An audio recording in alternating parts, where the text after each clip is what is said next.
ಎಲ್ಲರಿಗೂ ನಮಸ್ಕಾರ. Myself Nagesh Shetty, assistant professor, government district college Honnavar. ಈ ಒಂದು ವಿಡಿಯೋದಲ್ಲಿ ಎಲಿಮೆಂಟ್ಸ್ ಆಫ್ ಸ್ಟೇಟ್, ರಾಜ್ಯದ ಮೂಲಾಂಶಗಳ ಕುರಿತಂತೆ ತಮ್ಮೊಂದಿಗೆ ಕೆಲವೊಂದು ಅಂಶಗಳನ್ನು ಹಂಚ್ಕೋತೀನಿ. In common parlance, state is a country considered as an organised political community by one government. ಒಂದು ಸರ್ಕಾರದ ಅಡಿಯಲ್ಲಿ ವ್ಯವಸ್ಥಿತವಾಗಿ ರಚನೆಯಾದಂತಹ ರಾಜಕೀಯ ಸಮುದಾಯವನ್ನು ನಾವು ರಾಜ್ಯ ಅಂತ ಕರಿತಾ ಹೋಗ್ತೀವಿ. Let's all of you know that. In sometimes the republic or federation forming part of the country are also called state, where as they can't be termed as state in political sense.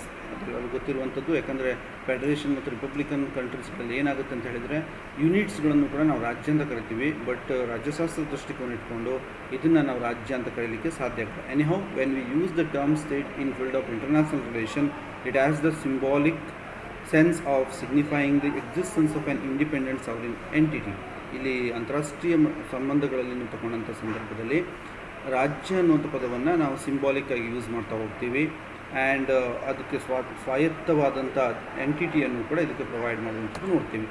Elements of state, normally ನಾವು 4 ಮೂಲಾಂಶಗಳನ್ನು ನೋಡ್ತಾ ಹೋಗ್ತೀವಿ: population, territory, government and ಸಾವರಂಟಿ. ಅಂದರೆ ಜನಸಂಖ್ಯೆ, ಭೂಪ್ರದೇಶ, ಸರ್ಕಾರ ಮತ್ತು ಸಾರ್ವಭೌಮ ಅಂತ ನಾವು ಕರಿತಾ ಹೋಗ್ತೀವಿ. First 2 elements constitute the physical. ಮೊದಲ 2 ಎಲಿಮೆಂಟ್ಸನ್ನು ನಾವು ಫಿಸಿಕಲ್ ಎಲಿಮೆಂಟ್ಸ್ ಅಂತ ಕರಿತಾ ಹೋಗ್ತೀವಿ. Then other 2 we can called as material basis ಮೇಲೆ ಎಸ್ಟಾಬ್ಲಿಷ್ ಆಗಿರುವಂಥದ್ದು ಅಂತೇಳಿ ಕೂಡ ನಾವು ಕರಿತಾ ಹೋಗ್ತೀವಿ. ಮೊದಲನೇ ಎಲಿಮೆಂಟ್ಸನ್ನು ತೊಗೋತೀನಿ. ಪಾಪ್ಯುಲೇಷನ್ ಅಂತ ಹೇಳಿದರೆ, the state is the human institution. ಇದು ಮನುಷ್ಯನ ಒಂದು ಸಂಸ್ಥೆ. Population is its primary element. Population ಇಲ್ಲದೆ ರಾಜ್ಯ ರಚನೆ ಮಾಡಲಿಕ್ಕೆ ಸಾಧ್ಯವಿಲ್ಲ. There is no hard and fast rule about the ಪಾಪ್ಯುಲೇಷನ್ಗೆ ಸಂಬಂಧಪಟ್ಟಂತೆ ಯಾವುದೇ ಒಂದು ನಿಯಮಗಳಿಲ್ಲ, ಎಷ್ಟಿರಬೇಕು ಎಷ್ಟಿರಬಾರ್ದು ಅಂತೇಳಿ. The ancient Greek writers like Plato and Aristotle favoured a small population.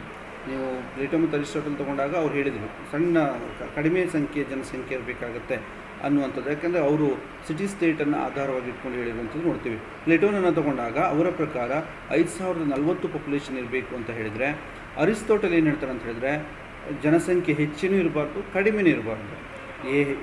Enough to make good government possible. ಏನು ಸರಿಯಾದ ಸರ್ಕಾರವನ್ನು ರನ್ ಮಾಡಲಿಕ್ಕೆ ಎಷ್ಟು ಜನಸಂಖ್ಯೆ ಬೇಕು ಅಷ್ಟಿರಬೇಕು ಅಂತ ಹೇಳ್ತಾ ಹೋಗ್ತಾರೆ. ರುಸೋ ಕೂಡ ಒಂದು ಕಡೆ ಹೇಳ್ತಾ ಹೋಗ್ತಾರೆ, population should be fix number of 10,000. 10,000 population ಇರಬೇಕು ಅಂತ ಹೇಳಿರುವಂಥದ್ದು ರುಸೋ ನಾವು ನೋಡ್ತೀವಿ. In modern time state vary greatly from the few thousands of Monaco or San Marino to the crores of China or of India. ನಾವು ನೋಡ್ತೀವಿ ಮೊನಾಕೋ ಮತ್ತು San ಮ್ಯಾರಿನೋದಲ್ಲಿ ಅತಿ ಕಡಿಮೆ ಜನಸಂಖ್ಯೆ ನೋಡ್ತಾ ಇದ್ದೀವಿ. ಅದೇ ರೀತಿ ನೀವು ಚೈನಾ ಮತ್ತು ಇಂಡಿಯಾವನ್ನು ತಗೊಂಡಾಗ ನಾವು ಕ್ರೋರ್ಸ್ ಆಫ್ ಪಾಪ್ಯುಲೇಷನನ್ನು ಹೊಂದಿರುವಂಥದ್ದು ನೋಡ್ತಾ ಹೋಗ್ತೀವಿ. The modern tendency is in favour of large state. ಇತ್ತೀಚಿನ ದಿನಗಳಲ್ಲಿ ಎಲ್ಲರೂ ದೊಡ್ಡ ಜನಸಂಖ್ಯೆಯನ್ನು ಹೊಂದಿರುವಂಥ ರಾಜ್ಯವನ್ನು ರಚನೆ ಮಾಡ್ಕೊಳ್ಳಿಕ್ಕೆ ಪ್ರಯತ್ನಿಸಿರುವಂಥದ್ದು ನಾವು ನೋಡ್ತೀವಿ. ಎರಡನೇದು ಟೆರಿಟರಿ, ಭೂಪ್ರದೇಶ. It's a definite and more or less permanent territory. ಅಂದರೆ ಅದು ಭೂಪ್ರದೇಶ ಅನ್ನುವಂಥದ್ದು ಪರ್ಮನೆಂಟ್ ಇರುತ್ತೆ, ಶಾಶ್ವತವಾಗಿರುತ್ತೆ. In territory no limit can be let down. Small states and large one exist side by side. ದೊಡ್ಡ ರಾಜ್ಯಗಳು ಇವೆ, ಸಣ್ಣ ರಾಜ್ಯಗಳನ್ನು ಕೂಡ ನಾವು ನೋಡ್ತಾ ಹೋಗ್ತೀವಿ. Truth is that a small state is at the disadvantage in its relation with the larger one. ಸಣ್ಣ ರಾಜ್ಯಗಳಿದ್ದಾಗ ಅದು ದೊಡ್ಡ ರಾಜ್ಯಗಳೊಂದಿಗೆ ಸಂಬಂಧವನ್ನು ವೃದ್ಧಿ ಮಾಡ್ಕೊಳ್ಬೇಕಾದ್ರೆ, ಸಂಬಂಧವನ್ನು ಬೆಳೆಸ್ಕೋಬೇಕಾದಂಥ ಸಂದರ್ಭದಲ್ಲಿ ಲೂಸರ್ ಆಗುವ ಸಾಧ್ಯತೆಗಳನ್ನು ನಾವು ಅತಿ ಹೆಚ್ಚಾಗಿ ನೋಡ್ತಾ ಹೋಗ್ತೀವಿ. Small States R under the influence of one R the other large are powerful States. ಸಣ್ಣ ರಾಜ್ಯಗಳು ದೊಡ್ಡ ಅಥವಾ ಒಂದಕ್ಕಿಂತ ಹೆಚ್ಚು ದೊಡ್ಡ ರಾಜ್ಯಗಳ ಪ್ರಭಾವಕ್ಕೆ ಒಳಗಾಗುವ ಸಾಧ್ಯತೆಯನ್ನು ನಾವು ನೋಡ್ತೀವಿ. It is said in favour of large state that they are strong in defense and because of availability of resources they are economically self-sufficient. ದೊಡ್ಡ ರಾಜ್ಯಗಳು ಅಂತ ತಗೊಂಡಾಗ ಅವು ಸ್ಟ್ರಾಂಗ್ ಇರುತ್ತೆ, ಡಿಫೆನ್ಸನ್ನು ಮಾಡ್ಕೊಳ್ಳಿಕ್ಕೆ ಸುಲಭವಾಗುತ್ತೆ, ಆರ್ಥಿಕವಾಗಿಯೂ ಕೂಡ ಸೆಲ್ಫ್ ಸಫಿಷಿಯೆಂಟ್ ಇರುತ್ತೆ. ಹಾಗಾಗಿ ಅವು ಬೇರೆ ರಾಜ್ಯಗಳಿಗೆ ಹೆದರುವ ಅವಶ್ಯಕತೆ ಇರಲ್ಲ. It may be pointed out that the power and security of the state are not determined only by the size of its territory. Some other factors in this regard are geographical location, resources and climate. ಕೆಲವು ಸಂದರ್ಭದಲ್ಲಿ ಕೇವಲ ಭೂಪ್ರದೇಶ ಅತಿ ದೊಡ್ಡದಾಗಿದ್ದ ತಕ್ಷಣ ಅದು strong country ಆಗುತ್ತೆ ಅಂತ ನಾವು ನಂಬಲಿಕ್ಕೆ ಸಾಧ್ಯ ಆಗಲ್ಲ. ಇತರ ಅಂಶಗಳು ಕೂಡ ಕಾರಣವಾಗ್ತಾ ಹೋಗುತ್ತೆ. ಅದು ಜಿಯೋಗ್ರಫಿಕಲ್ ಲೊಕೇಶನ್ ಇರ್ಬೋದು, ರಿಸೋರ್ಸಸ್ ಇರ್ಬೋದು, ಕ್ಲೈಮೇಟ್ ಇರ್ಬೋದು, ಇವೆಲ್ಲವೂ ಕೂಡ ಅತಿ ಪ್ರಮುಖವಾದ ಪಾತ್ರವನ್ನು ವಹಿಸ್ತಾ ಹೋಗುತ್ತೆ. ನೆಕ್ಸ್ಟ್ ಇನ್ನೊಂದು elements government. A people occupying a definite territory should establish political organisation that is government. ಅಂದರೆ ಒಂದು ಭೂಪ್ರದೇಶದಲ್ಲಿ ಜನ ಒಂದು ರಾಜಕೀಯ ಸಂಸ್ಥೆಯನ್ನು ಕಟ್ಕೋತಾರೆ, ಅದನ್ನು ನಾವು ಸರ್ಕಾರ ಅಂತ ಕಟ್ತಾ ಹೋಗ್ತೀವಿ.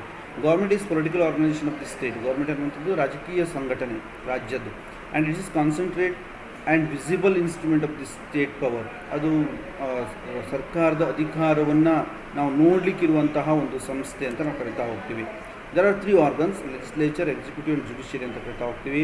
The legislature make laws, executive enforce the laws, and while judiciary adjudicate cases or disputes. ಅಂದರೆ ಶಾಸಕಾಂಗ ಕಾನೂನುಗಳನ್ನು ಮಾಡುತ್ತೆ, ಕಾರ್ಯಾಂಗ ಕಾನೂನುಗಳನ್ನು ಅನುಷ್ಠಾನಗೊಳಿಸುತ್ತೆ, ಜುಡಿಷಿಯರಿ ಅಂತಹ ಕೇಸಸ್ಗಳೇನಿದ್ರೆ, ಡಿಸ್ಪ್ಯೂಟ್ಸ್ಗಳೇನಿದೆ ಅವುಗಳನ್ನು ಪರಿಹರಿಸುವಂಥ ಕೆಲಸವನ್ನು ಮಾಡ್ತಾ ಹೋಗುತ್ತೆ.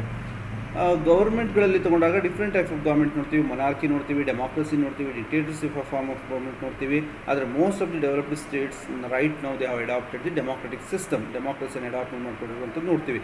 What ever may be the form of government, one thing is clear, there can be no state without government. ಯಾವುದಾದ್ರೂ ಒಂದು ರೀತಿ ಸರ್ಕಾರ ಇರಲೇಬೇಕು. ಸರ್ಕಾರ ಇಲ್ಲದೆ ಇರುವಂತಹ ರಾಜ್ಯವನ್ನು ನಾವು ನೋಡಲಿಕ್ಕೆ ಸಾಧ್ಯ ಇಲ್ಲ ಅನ್ನುವಂಥದ್ದು. Sovereignty, this also another one elements of the state. It distinguishes the state from all other association. ಬೇರೆ ಎಲ್ಲ ಸಂಸ್ಥೆಗಳಿಂದ ಬೇರೆ ಮಾಡುವಂತಹ ಅಥವಾ ಡಿಸ್ಟಿಂಗ್ವಿಷ್ ಮಾಡುವಂತಹ ಒಂದು ಗುಣಲಕ್ಷಣ ಅಂದರೆ ಸಾವರೆಂಟಿ ಅಂತ ಕರಿತೀವಿ. Supreme power or the final authority from which there is no appeal. ಇದು ಒಂದು ಸಾರ್ವಭೌಮ ಅಧಿಕಾರ. ಇದಕ್ಕಿಂತ ರಾಜ್ಯದ ಅಧಿಕಾರವನ್ನು ಪ್ರಶ್ನಿಸಿ ನಾವು ಇನ್ನೊಂದು ಕಡೆ ಹೋಗಲಿಕ್ಕೆ ನಮ್ಗೆ ಯಾವ ರೈಟ್ಸ್ ಕೂಡ ಇಲ್ಲ. ಟೂ ಆಸ್ಪೆಕ್ಟ್ಸ್, ಇಂಟರ್ನಲ್ ಮತ್ತು ಎಕ್ಸ್ಟರ್ನಲ್ ಅಂತ ಬರುತ್ತೆ, ಆಂತರಿಕ ಮತ್ತು ಬಾಹ್ಯ ಸಾರ್ವಭೌಮತ್ವ ಅಂತ ಬರುತ್ತೆ. Absolute sovereignty is A legal concept. ನಾವು ಅಬ್ಸಲ್ಯೂಟ್ ಸಾವರೆಂಟಿ ಅಂತ ನಾವೇನು ಕರಿತೀವಿ ಅದೊಂದು ರೀತಿಯಾದಂಥ ಕಾನೂನಾತ್ಮಕ ಪರಿಕಲ್ಪನೆ ಅಂತ ಕರಿತಾ ಹೋಗ್ತೀವಿ. In actual practice no state is able to exercise unlimited power either or the individuals or association within its territorial domain or in its international relation. ಆದರೆ ಇತ್ತೀಚಿನ ದಿನಗಳಲ್ಲಿ ಏನಾಗಿದೆ ಅಂತ ಹೇಳಿದರೆ ಸಾರ್ವಭೌಮ ಅಧಿಕಾರವನ್ನು ರಾಜ್ಯಗಳು ಸುಲಭವಾಗಿ ಉಪಯೋಗಿಸ್ಕೊಳ್ಳಿಕ್ಕೆ ಸಾಧ್ಯ ಇಲ್ಲ. ಯಾಕಂದರೆ ನಮಗೆ ಬೇರೆ ಬೇರೆ ಒತ್ತಡಗಳು ಬೀರುತ್ತೆ, ಅಂತಾರಾಷ್ಟ್ರೀಯ ಮಟ್ಟದಲ್ಲಿ ಒತ್ತಡಗಳು ಬರುವಂಥದ್ದು ನಾವು ನೋಡ್ತಾ ಹೋಗ್ತೀವಿ. ಹಾಗಾಗಿ ಕೆಲವು ಸಂದರ್ಭಗಳಲ್ಲಿ ಸಾರ್ವಭೌಮ ಅಧಿಕಾರವನ್ನು ಸುಲಭವಾಗಿ ಉಪಯೋಗಿಸ್ಕೊಳ್ಳಿಕ್ಕೂ ಕೂಡ ಸಾಧ್ಯವಾಗದೇ ಇರುವಂಥ ಉದಾಹರಣೆಗಳನ್ನು ನಾವು ನೋಡ್ತೀವಿ. ಅಟ್ ದ ಎಂಡ್ ಈ new concept that is international recognition. ರಾಜ್ಯ ಅಂತ ಹೇಳಬೇಕಂದ್ರೆ ಅಂತಾರಾಷ್ಟ್ರೀಯ ಮಟ್ಟದಲ್ಲಿ ಅದನ್ನು ರಿಕಗ್ನಿಷನ್ ಮಾಡಬೇಕಾಗುತ್ತೆ, ಗುರುತಿಸಬೇಕಾಗುತ್ತೆ. Some scholars have argued that international recognition be an essential element of the state. But ಇದು ಇನ್ನೂ ಕೂಡ ನಾವು ಹೇಳ್ತೀವಿ ಹೌದು ಅಲ್ವ ಅನ್ನೋದು ಕನ್ಫ್ಯೂಷನಲ್ಲಿದ್ದೀವಿ.